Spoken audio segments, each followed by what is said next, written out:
దేవునికి స్తోత్రం కలుగును గాక. హల్లెలూయా. ప్రియమైన దేవుని బిడ్డలారా, ఇప్పుడు దాకా భక్తుడైన దావీదుని గురించి కొన్ని సంగతులు చాలా విలువైనవి. ప్రతి మాట విలువ కలిగింది. నిజమే, మనము మేలుకొని ఉంటేనే కానీ నీవు రక్షించుకొనలేవు. దేవుని స్తోత్రం. మేలుకొలుపు అనేది చాలా ప్రాముఖ్యమైనది. మేలుకొని ఉండుట చాలా అవసరము కూడా. మేలుకోకపోతే నిద్ర మత్తులై, బద్ధకస్తులై, సోమరులై మనం ఉంటే మనము ఆపద దినమందట చేతకాని వారు అవుతామట. దేవునికి స్తోత్రం. ఆపద అనేది హఠాత్తుగా వస్తుంది. ఆపద అనేది చాలా స్పీడ్గా వస్తుంది, అపాయం అనేది. అలాంటప్పుడట మనము చేతకాని వారు అవుతాం. నువ్వెంత వెతికిలాడినా నీకు సహాయం చేసేవారు ఎవరు ఉండరు. నీకు దొరకరు, సహాయం దొరకరు. సహాయం కొరకు కనిపెట్టినా, ఒకవేళ సహాయం కొరకు దేవుడిని అడిగినా ఆయన పెడచోడు పెట్టేస్తాడు. సో అవకాశం ఉన్నప్పుడు దేవుడు నీకు అవకాశం ఉన్నప్పుడు కాదు, దేవుడు నీకు అవకాశం ఇచ్చిన, దేవుడు నీకు సమయాన్ని ఇచ్చిన, దేవుడు నీ పక్షమున ఉండి కార్యం చేయడానికి ఇష్టపడుతున్నప్పుడు, దేవుడు సన్నిధిలో నువ్వెలా ఉండాలో ఆయన నిన్ను చూసి ఇష్టపడే రీతిగా చూడాలనుకున్నప్పుడు నువ్వు ఖచ్చితంగా మెలకువ కలిగే ఉండాలి. మెలకువ కలిగి నువ్వు లేకపోతే నీ ఆత్మీయ జీవితాన్ని, నీ దేహాన్ని, నీ కుటుంబాన్ని, నీ బిడ్డల భవిష్యత్తుని, నీకున్నదంతా పోగొట్టుకుంటావు. దేవునికి స్తోత్రం. మేల్కొనేవాడు సురుకుగా ఉంటాడు, పనిలో చాలా పౌరుషము కలిగిన వాడుగా ఉంటాడు, జ్ఞానము కలిగిన వాడిగా ఉంటాడు, వివేకము కలిగిన వాడిగా ఉంటాడు. తనకున్న సంపద కావచ్చు, తన కుటుంబం కావచ్చు, తన బంధుమిత్రులు కావచ్చు, తన రక్త సంబంధికులు కావచ్చు, తనకున్న సమస్తాన్ని కూడా తాను కాపాడుకోవడానికి కావలసిన సామర్థ్యత కలిగి ఉంటాడు వాడు. దేవునికి స్తోత్రం. అలాంటి సామర్థ్యత కలిగి ఉండాలనే దావీదు యొక్క ఉద్దేశం. మోషేలోంచి మాట్లాడిన ప్రతి మాట నాకు తెలుసు. దేవునికి స్తోత్రం. హల్లెలూయా. ప్రియులారా, ప్రతి మనిషి జీవితంలో ఇప్పటి వరకు ఎలా బ్రతుకాం, ఎలా జీవించాము అనేది మనం జాగ్రత్తగా చూస్తే మత్తయి సువార్తలో 22వ అధ్యాయంలో ఒక చక్కటి మాట మీ ముందు ఉంచడానికి నేను ఇష్టపడుతున్నాను. నువ్వు ఏ రీతిగా ఉన్నావు అన్నది చూద్దాం. 14, 15, 16 వచనాలు. 22, 14, 15, 16 వచనాలు ఒకసారి చదివి మనం ముందుకు వెళ్ళిపోదాం. కాగా పిలవబడిన వారు అనేకులు, ఏర్పరచబడిన వారు కొందరే అని చెప్పారు. అప్పుడు పరిచర్లు వెళ్ళి మాటలలోను ఆయనను చిక్కపరచవలనని ఆలోచన చేయొచ్చు.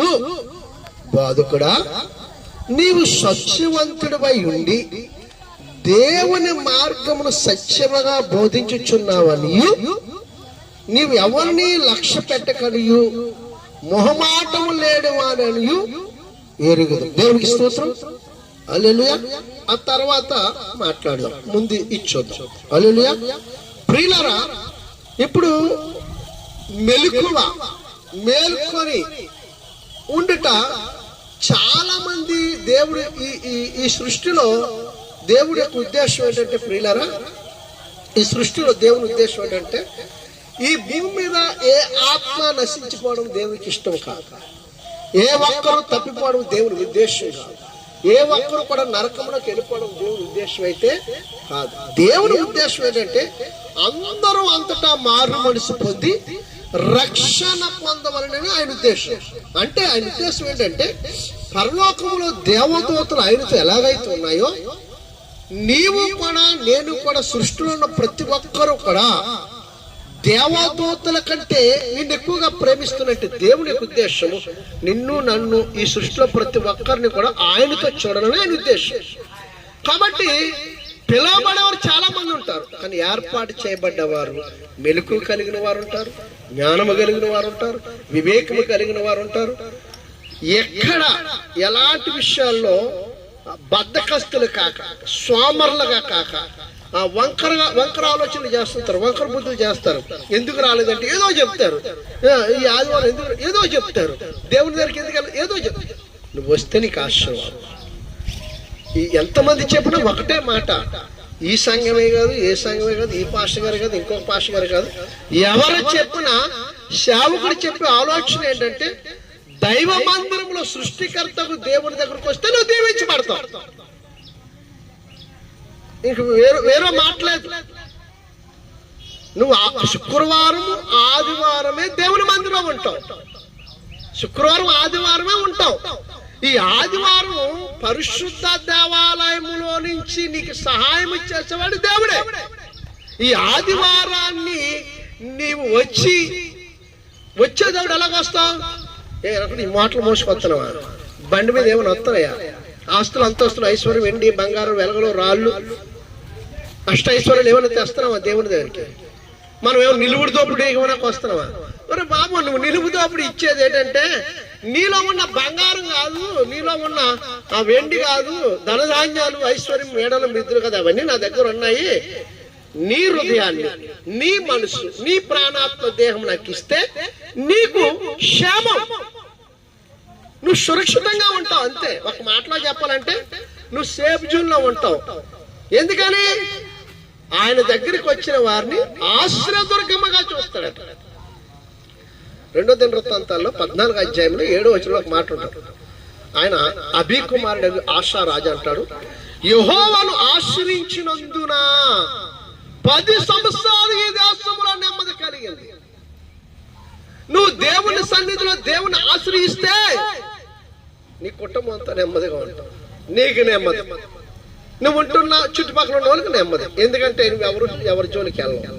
ఒకవేళ అలాంటి ఆలోచన ఎవరైనా తెచ్చినా దేవుడు వాళ్ళు ద్వారపరిచి నీ నెమ్మది నీకు ఇచ్చి నీ పని నువ్వు చేసుకోవడానికి అవకాశం ఇస్తాడు. దేవుని స్తోత్రం. పక్కవాడు ఏమంటున్నాడు, ఆడేళ్ళు తిట్టుకున్నాడు, ఏం చేసుకుంటాడు, యెహోవా దేవుడు చేసుకుంటాడు, మనకెందుకమ్మా దేవుని పిల్లలు అంటాం. అంతే, ఒకటే మాట, ఇక రెండో మాట ఉండదు. ఇది ఎవరికంటే ఏర్పాటు చేయబడ్డ వారికి ఉంటాం. పిలిచేవారు చాలా మంది ఉంటారు, చాలా మంది. యావత్ ప్రపంచంలో క్రైస్తవులు ఉన్నారు, క్రీస్తులో జన్మించినట్టు వారు ఉన్నారు, యూదులు ఉన్నారు, ఎంతో మంది యెరూషలేము కాపురస్తులు ఇశ్రాయేలు ప్రజలు ఉన్నారు. క్రైస్తవులు అనబడేవారు క్రీస్తు నామంలో ప్రార్థన చేసి రక్షణ పొందిన ఎంతో మంది క్రైస్తవులు ఉన్నారు. వీళ్ళందరూ పిలిచారు, దేవుడు నన్ను పిలిచాడని. పిలిచిన పిలుపుకి తగినట్లుగా నువ్వు బ్రతుకుతున్నావా? ఇది దేవుని ఉద్దేశం. పిలిచే ప్రతి వాడు కూడా ఏర్పాటు చేయబడిలో ఉంటాడు. ఏర్పాటు అంటే ఏంటి? బాగా మనకి చాలా మంది దైవజనులు గాని విశ్వాసులు గాని దేవుడు మిమ్మల్ని ఏర్పాటు చేసుకున్నాడండి. సేవకుల గురించి విశ్వాసం చెప్పేస్తుంది. సేవకుడు అంటాడు నన్ను ఏర్పాటు చేసుకున్నాడు. ఇక్కడ అది కాదు. సేవకుడికి ఇచ్చిన ప్రత్యక్షత వేరు. దేవుడు సేవకుడిగా నిన్ను ఏర్పాటు చేస్తే మొదట నిన్ను దర్శిస్తాడు. ఏర్పాట్లో ఇక్కడ సంఘం కూడా ఉంది, వాళ్ళకి కూడా పని ఉంది. ఏదో ఒక పని దేవుడు సంఘంలో పరిచయం చేయడానికి, ఒక షాపులు వేయడానికో, లేకపోతే మందిరం కడగడానికో, లేకపోతే కుర్చీలు వేయడానికో, లేకపోతే కుర్చీలు శుభ్రం చేయడానికో, మైక్ సెట్ ఎట్టడానికో, లేకపోతే ఆరాధన చేసే వాళ్ళందరూ ఒక దగ్గర సమకూర్చడానికో ఒక ఏదో ఒక పాత్ర తీసుకుంటాడు ఏర్పాటు చేయబడ్డాడు. ఎందుకంటే దేవుని యొక్క లోగిట్లో ఉండాలి. దేవుని కౌగిట్లో ఉన్నవాడు ఏం చేస్తాడంటే ఖచ్చితంగా బలిపీఠం అంతా ప్రతిసారి నేనే శుభ్రం చేసి, బలిపీఠం మీద ఎవరు ఎక్కడానికి వెళ్ళలేదు, సేవకులు వచ్చేటప్పుడు బలిపీఠాన్ని దేవుని పరిశుద్ధ బలిపీఠం చేయడానికి వాడు ఒక తీర్మానం చేసేసుకుంటాడు, మందిరం అంతా శుభ్రం చేయడానికి. ఏర్పాటు గురించి చెప్తున్నాడు. ఇదంతా ఏదో ఒక పని దేవుడు పని చేస్తాడు మందిరంలో. వాడు ఏర్పాటు చేయబడ్డవాడు.